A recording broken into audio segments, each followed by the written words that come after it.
All right, let's bring him in right now. The host of many things, including the Baseball is Dead podcast, name redacted pod.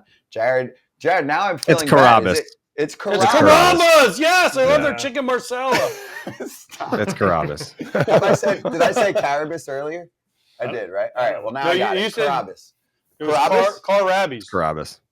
Carrabis. There we go. He's not happy about it right now. He's not.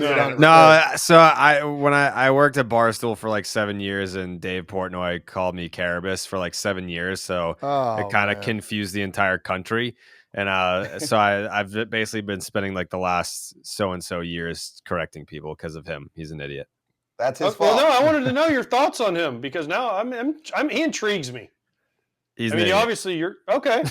In a good way or bad way? I mean, is that a good thing or a bad thing? He's a rich idiot. No, I love Dave. Dave's great, but he made my life miserable because now no one knows how to say my name. But he's a genius. It was interesting working for him. I would say that my work ethic was created because of him. Because if your boss and the guy that's the owner of the company is working all these crazy hours and he's working during the week and he's working on weekends, then what's your excuse? So that kind of like created my work ethic. That's cool. I respect that. But by the way, first of all, I told Scott he DM'd me on Instagram the other day and made my life. Why? He just did. Are you a big fan? I think he's funny as hell. And then second of all, what he did to that guy the other day, the pizza guy, was freaking hilarious. I didn't see it. I'm not a super fan like you. I'm not either, but it was just everywhere. What did he want from you, by the way? Oh, we're both Tottenham fans. So soccer talk. Yeah, none of that. All right, let's get to the important now stuff. Let's get back. Now now I'm done. Okay, so Jarren, we've been and we've talked on other platforms back in my MLB days, but we were trying to get Carrabis. No, I'm good. One time fix, I'm good to go. So, Jarren, the Boston Red Sox, part of why, this was the perfect time to bring you on was we like to do obits when the season's done. Are we still cool doing an obit today? Yeah, I think we are. I think last night was kind of like a tipping point, maybe, then losing in a walk-off to Tampa. But I've kind of been saying that when they got swept in August by the Blue Jays, then that's when the ship hit the iceberg. And when they got swept by the Astros, that's when the ship actually sank. So, yeah, I'm comfortable saying that the season is officially over, but that doesn't mean that they're not a watchable baseball team. They can definitely play spoiler big time down the stretch, but yeah, no, it's an RIP situation for sure right now. I want to make sure you're on one side or the other of the fence here. We got to make sure, are we, because we're not burying somebody that still has a pulse. Are we burying them? No, we're burying them. Yeah, it's over and done with. The whole thing about this Red Sox team is they were up and they were down the entire season. Like there were points where they lost a series to the Rockies or they lost a series to the Oakland A's, and you're sitting there thinking, well, you can't get too upset about it because they'll probably just win their next 5. And then they would. Like they never had a streak where you thought like this team is an abomination. And then they never really took off to the point where you thought, all right, now we go. Like this team got back Chris Sale and Story and all these guys. And like now they're going to take off. They never really did. They've kind of just hovered around mediocrity. I think that baseball fans will often look at, you've got playoff teams and then you suck. And they don't give any credence to teams that are somewhere in the middle. The Red Sox are somewhere in the middle. They're not a playoff team, but they don't suck. They've just kind of hovered around like 5-7 games over 500. They're a formidable opponent, but they're just not a playoff team. Is it going to make it worse for you knowing that the Yankees are going to have a better record at the end of the year too? You know what? I'll take you up on that. If you want to take some action on that, I'll take some action on that. Yeah. I don't. We'll have to talk after the segment here, you and me. Yes. No, Big fan, by the way. Let's do this now. Do it right here. Let's do it right now. Yeah, let's do it right now. Let's not do it later. I mean, listen. They're 3.5 games. 3.5. I mean, you got to give me something. I mean, Jesus Christ, that's. What do you want to do? Are we doing steak dinner? Are we talking like jersey swap? Are we doing cash? Like, what do you tell me what you want to do? We'll figure it out. But the Red Sox will finish ahead of the New York Yankees. All right, I got you. I got it. We'll do a steak dinner at the Block here in Monmouth County, man. One of the best steakhouses in Jersey. You come down here. Done deal. I love Jersey. One of my friends, Pat Light, former pitcher for the Red Sox, he was horrendous. He's terrible. He owns a bunch of bars in Hoboken. I would love to go see him. He is a bar owner because of how terrible he was at baseball. So I have to go visit him, and then we can do the steak dinner. I'm warning you, though, Jared. It is still a lengthy commute from Hoboken to Toms River. Take it from someone who's all over the tri-state area. What do we got, Todd Father? Without traffic, hour and a half at least. What, to get to where you're from? No, so Toms River to Hoboken. No, we're talking a good hour and 25. But I mean, on a good day. But where the steakhouse is for me, that's a 40-minute drive. So it's kind of North Jersey too, as well. True. So it's not. I'm from Boston, so it takes an hour and 20 minutes to get from Boston to Boston. So it's not a big deal to me. Hey. Well, I will take you up on that one. Yeah, and I'm in on that, by the way. Dude, my game. So I have a game. I do the Red Sox Yankees next Thursday. Yeah. For Fox. That game just got a whole lot more interesting now for me. There you go. Because of these in Fenway. Oh man, now I'm going to be locked in. Yeah. You absolutely hate the Yankees, and I know you do. Me, you know what? Yes. I used to hate the Yankees when they were more of a threat, but they're just not really that much of a threat anymore. Todd, listen, man, I'm 34. I'm not 75. I don't really see all the championship nonsense that they keep talking about. In my day, the Red Sox have won all the World Series. They've won the most World since 2004. They've won more World Series titles than any organization in the sport, and I was in high school for that. So when I was a kid, maybe when I was 10, the Yankees had their little dynasty, but I was too busy playing with my wrestling action figures to care about that. Let's go. Hey, touche. So, Jared, let me ask you this then. Before I get back, and I have a question too about the way the current roster is constructed and their weird trade deadlines. But overall, as a Red Sox fan, are you happy? And are Red Sox fans a little bit spoiled in general because of the success that's been had in Boston with all of their teams? Because what Boston does is they're volatile as hell, right? It's like we win a World Series and then you'll have some last place and some mid-range and we're all over the place. But they are putting together titles over these last, 15 years. So should Red Sox fans chill a little bit when they do have some downtimes, or are they justified in saying, what the fuck? How'd you let Mookie Betts go? It's both. Like, we're justified in being upset because you are the Boston Red Sox. Under no circumstances should you have Mookie Betts playing for the Dodgers during his prime years. That part of it, like, you can complain about that. But when you have these losing seasons, like I always say, like I learn a lot from losing seasons, and it kind of charges your fan battery in a way. Like, I think if you just win all the time, like, look at like the Yankee fan base, not to make it about them again, but there were points where the fans wouldn't even show up until October. It's like, all right, like or even like the Patriots. If I want to take the Yankees out of it, like Patriots fans, like we can't even feel something until the AFC Championship game. Like, that's like the first game of the season for Patriots fans, or it was during the Tom Brady times. So for as much as losing seasons suck and they're miserable, especially for me, I think that you need those. And I sit through all of them. I've watched every single pitch of every single Red Sox game since 2003. Like, I was in like 8th grade or freshman in high school. Like, I've watched every single pitch of every single game.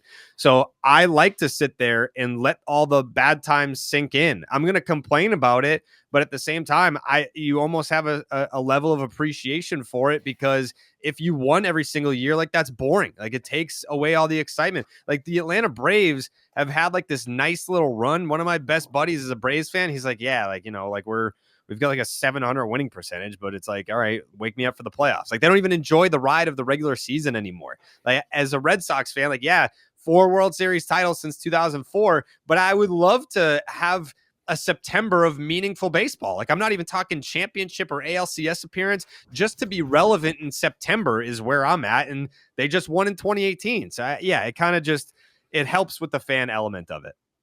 All right. That's why they call you guys spoiled massholes. Okay. Because you guys are spoiled massholes. Because, I remember when the Red Sox played against the Red Sox before they won. Oh, we'll never win. Then they win in 2004 and they became the biggest massholes of all time when you went to Fenway. I mean, and now they're spoiled. Because of Brady, the Celtics. That's the Patriots. The Patriots. It's definitely the Patriots because you have this God complex of like the second, like, because you couldn't say nothing to us. If the Red Sox fell out of contention before September, we'd be like, who cares? It's football season. Like, we're just going to be in the AFC Championship. The Bruins, for a while, they're winning every damn thing. Right. Going to Boston, they're like, oh, we're going to win every sport this year. You're like, fuck off. Mm-hmm. Yeah, can't touch us. Now you can. Now we're very touchable.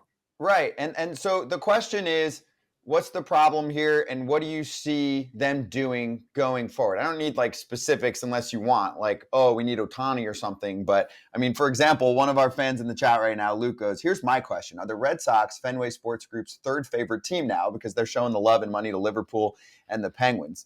What about the Red Sox? Yeah, so in addition to doing the podcast, I also do a show on Nesson. So now I get accused of being like a John Henry apologist or a team kiss ass or whatever.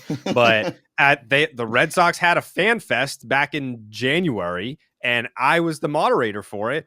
I asked John Henry point blank to his face. I said, you have the Penguins, you have Liverpool. Like, are the Red Sox just another team in your portfolio? Like, do you still care about the Red Sox? And he went like this, and he looked at his watch. And some people took that as, how much time do we have left in this thing? Like, get me off the stage. I took it as, how long have I been here for? Like, I've been here for 20 years, and you're asking me if I still care about the Red Sox. So I don't know. I mean, I definitely think that this is a make or break offseason for them. It's tough because the pitching in the free agency market isn't going to be great. But what the Red Sox have done now, or what Chaim Bloom has done, is taken the worst farm system in baseball and made them number 5. Baseball America says they have the 5th best farm system in baseball. So you've kind of locked in a lot of different pieces at the big league level where you've got some pretty highly ranked prospects that are going to be blocked at the big league level. So you're going to have money to spend because they got under the luxury tax, which is ultimately what cost the Mookie Betts in the first place. So you're under the luxury tax, you can spend money, and you have a ton of prospect capital so you can make these trades. And that's what Chaim Bloom was hired for, right? Like, they were like, hey, where can we get a nerd like Andrew Friedman? Like, Andrew Friedman is a nerd that has money. Chaim Bloom was a nerd with no money. We made him a nerd with money by bringing him to Boston. He hasn't worked like that yet. So this is the offseason that he has to prove, like, hey, I'm from the Andrew Friedman coaching tree, and you're going to find out why. So is this a successful season? Everybody that comes on from Red Sox Nation, is this a successful season where, oh, see, we told you for the ownership, yeah, we didn't need to spend money. We did well. Or are they going to look at it like, oh, wow, we didn't spend money and we're a few games over 500. We can squander in mediocrity. So the answer to that question is it depends on who you ask, because I think if you were projecting, like, already, I think they've passed the Vegas over under. I think it was like 77.5. So like, they're going to pass that. But if you're the Red Sox and you're saying we're going to fall somewhere in the 84 to 86 win range, they could fall in there and still miss the playoffs. Like last year, maybe 86 wins gets you in the playoffs. This year, it's going to take 90. So it depends on what your goal is. Was your goal to make the playoffs before the season started? Because if it is, then it's a failure. But if you're saying, like, we kind of put together a roster right now where it's an in-between year where you've got Triston Casas, a rookie at first base. Jarren Duran wasn't even really thought of in spring training. He only got time because Adam Duvall broke his wrist like 3 weeks into the season. Rafael Devers, first year of a big contract. Like Connor Wong, another piece of that Mookie Betts deal. There's a lot of like different pieces where it's like, we got to figure out what we've got. Brian Bayo, someone that is a big piece of what the Red Sox have moving forward, also in a rookie season.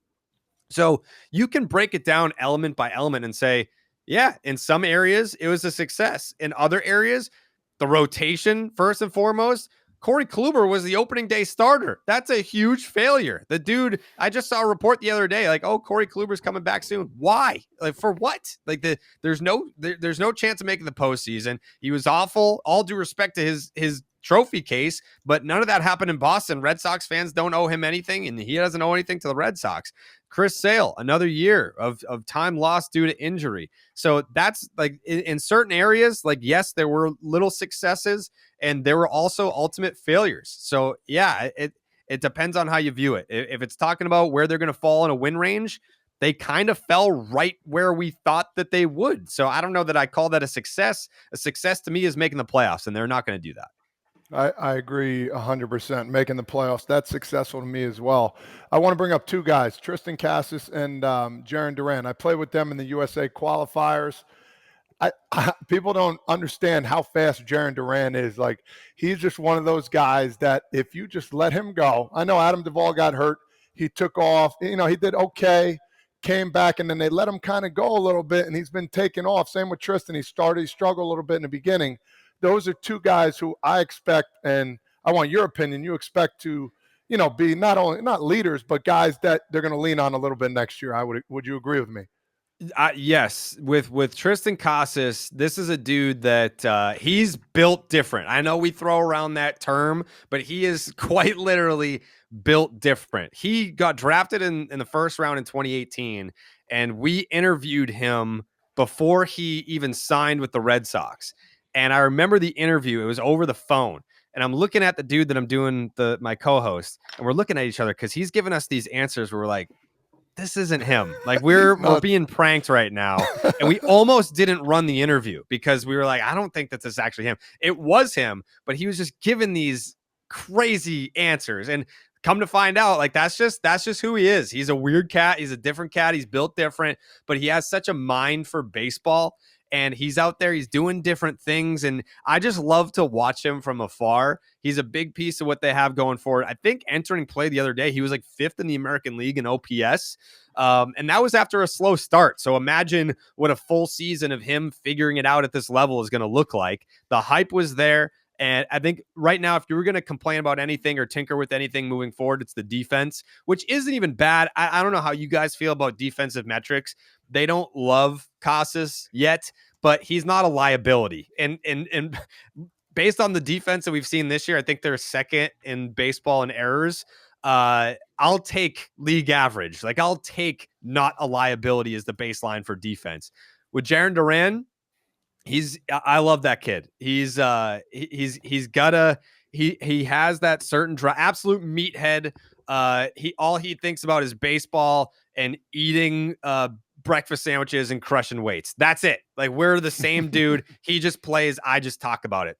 Exact same people. I think that he has the mentality for a winning season. Like, there are certain guys that if you play in Boston, AJ, you could probably talk about this, 2014, not a fun year. But I think it's also just, he can handle it. I know that he had some incidents last year, but he's going to learn from that. He's not a dude that's going to repeat mistakes. He's not a dude that's going to have these learning experiences and not take something from them.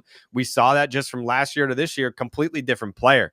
And I think he's only going to continue to get better. I think the way that he's kind of, it's not the perfect comparison, but guys that played with Mookie Betts would say, like, he would have like a bad round of BP, come back in the dugout and be like, man, like, I suck. And like, you're the 26th dude on the roster. Be like, Mookie, shut the fuck up, dude. Like, you're one of the best players in baseball. Like, we don't need to hear you talk like that. Jarren Duran just had an incredible season. Like, he was one of the leaders in doubles. This dude is going first to third faster than most people. He's swiping bags. He's making strides defensively. I think the fact that his season ended with an injury the way that it did, he's going to come back even better next year. And he's one of those dudes that's going to keep building on his success. Well, first of all, before I blow you completely up, I enjoyed my time with the Red Sox. It was a shame that the team was awful, but that's neither here nor there. But now that you're a John Henry apologist, which you're proving, a Duran apologist, a Triston Casas apologist, now you can be the real John Henry apologist again. He owns Liverpool, okay? Yes. In the Premier League. They're worth like $50 billion. They don't. The Red Sox can't go over the luxury tax. Fuck off, Jared. They're the Red Sox, okay? Just take Salah and sell him to Saudi. Loan him to Saudi. You make like $150 billion, and then you can't can talk other sports with me. I'm only a baseball guy. Is a soccer player you're talking about? Yeah, it's a soccer player, okay? But he plays for Liverpool. You know who Liverpool is? I sure do. John Henry's your best friend. Okay, they own Liverpool, okay? They're worth like $50 billion. Uh-huh. Again, sell Salah to Saudi. They want him. You get back like $250 million. put some of that, take 20 million, 50 million, put it in the Red Sox, and guess what? You're rich as hell. You're the Red Sox. Go over the luxury tax. Stop being an apologist. Yeah, no, I trust me. I'm not gonna push back on that at all. It's based on how the system works. It's like the more years you go over the tax, the higher the tax becomes, which means by that point, everyone wants to go after John Henry or Chaim Bloom or whatever. You can go back to Dave Dombrowski for giving out the Chris Sale extension, the Nathan Eovaldi contract, which ended up working out like 21 was worth it, but mainly the Chris Sale extension, where it's like based on what you're getting taxed. Mookie Betts was going to make $30 million a year, but it was going to cost them $100 million. And it's like, all right, well, it's not my money. Who cares? I agree with you. Not my money. I don't give a shit. Like, I'm trying to win a championship, and I feel like Mookie Betts being on your team helps that drastically. But then from a business perspective, it's like, all right, well, John Henry doesn't want to pay $100 million a year for one player. It's like, well, if there's one player that's worth it, it's Mookie Betts. Yeah, and they would have gotten under eventually, or even if you not. You can't say when he signed Chris Sale, he wasn't worth it, because he was at the time. Yeah. And Eovaldi had just come off the World Series, so it's like, you can't really say that now. No, and you can't sign everybody, but Sale you could have waited. One guy you should have kept. Yeah, Sale you could have waited. Sale was not a free agent. He was not an impending free agent. He had 1 year. You could have played out 19 and then approached him then. They were kind of just, that happens with teams that win championships. They just are, everyone's feeling good and like, all right, let's start throwing around money and keeping all the guys that just were big parts of that postseason run. The Giants did it. The Giants ran into that with Crawford and Belt and those guys. Remember, they got old real quick the last couple of years. Yeah, and then they kind of all revitalized like 2 years ago, and then they fell back down. The big thing, though, is, and I can say this, and Jared, I worked for the league for a while, the teams profit their freaking asses off. Every single team makes a ton of money. And you know why? If they didn't, what would happen? They would sell the team. Oh, of course. They make so much freaking money. That's why whenever anyone complains about the status of the team and the luxury tax and this stuff costs money, whatever, they make so much damn money. They also buy other properties around, which I'm sure the Red Sox are looking into, which I've heard about and read a little bit about. So my next question to you is, we did a lot of Red Sox here, and you cover the sport, though, in general. Who's shittier, John Henry or John Fisher? Like, those two owners to cover this year have been incredible. John, not John Henry. Did I say John Henry? John I'm sorry. I messed up my Johns. John Henry is much better than John Fisher and John Angelos. When you're seeing those two, John Angelos, first off, who is about to maybe get the Red Sox closer to the postseason based on the fact that he just basically told everyone he's not going to keep his freaking players after tanking for 6 years, or John Fisher, who infests his ballpark, raises ticket prices, and on and on. So wanted to get your take on, in my opinion, two of the bigger storylines in baseball this year. I'm probably going to go Fisher here, but I think it's because I'm far more closer to that than most, because I do Baseball is Dead with Dallas Braden. And he's a broadcaster for the A's. He's a former player for the A's. He's an ambassador of the A's. So I feel like I'm much closer to that situation. And I feel like it's more dire. It is more, I think, apprehensible. It's more unacceptable. If you're talking about a fan experience, fans that we saw that they're loyal, like the TV numbers aren't bad. They're just not going to the games because why would you? Like, look around the league. Like, look at the lineup from a couple of years ago. It's completely decimated, and it didn't have to be. That's one thing that I'll never quite understand is that if you're a billionaire and you want to get into owning businesses, or you want to spread out your money so that you can make more money, why get into sports if it's something that you're not passionate about? I'll never understand that, because all you're doing is just robbing hundreds of thousands, if not millions of other people of their passion. Because if you're an A's fan, like, look at all these people that showed up to the reverse boycott, and they're there to say, like, we still love the team. We just don't love what you're doing with it. And who would? Like, there's not a divide. It's a complete unity in the Bay Area. You even have Giants fans being like, listen, we've got this cross Bay rivalry type deal going on, but we're with the A's fans. Like, we don't want the A's to leave. No one wants the A's to leave. And I don't even think people in Vegas are saying like, woo, like, we're so excited that we're getting a baseball team. They're like, I don't know. We kind of feel bad for A's fans. Like, I think it's one of the more sadder stories in baseball this year. And I think that the Angels are responsible for why we don't hone in more on the A's situation, because that situation is even more of an abomination. That's true. Artie Moreno is stealing John Fisher's thunder. And I can tell you, and I've been in Vegas a couple times since all this shit went down, and people there, obviously you're just roughly polling people you come across, say, yeah, we'd love to have baseball, our own team. That dude's a douche. We don't want anything that he brings over here. I mean, that's true. John Fisher, every single thing that he has done is straight out of a movie that hasn't been made yet. Major League doesn't even do it right for what John Fisher has done to this group. You're exactly right. The ballpark's nasty. He makes it like that on purpose. I mean, he's purposely trying to drive people away, raising prices, the whole deal. So, no, you're spot on. And in my mind, yeah, it's sad because really, I mean, both spots deserve to have a home. So, I'm good. No, before we let you go, I just want you to know the Red Sox are worth $4.5 billion. You know what their revenue was last year? What was their revenue? $513 million. Okay. Liverpool, who they own, $5.3 billion. You know what their revenue was last year? What? $793 million. So fuck off and go over the luxury tax. He's got the money. I mean, holy cow! No, they should be spending at a higher That's threshold. $1.3 billion in revenue between two teams that Fenway Sports made. That's not even counting the Penguins. They are crushing it. Yeah, they are crushing it. You're right. They're doing pretty well. They'd be doing a lot better if they had Mookie Betts. Could not agree more. Mookie beat you. Yeah. And they should throw tons of money at Ohtani just to at least say they tried, even if he doesn't want to go play in Boston. Right? All players are getting tons of money, so yeah. Jarren doesn't want Ohtani. I don't. I really. Yeah. No. What? Yeah, first person ever to say it. No, that's not true. Yep. No, it's true. It's true.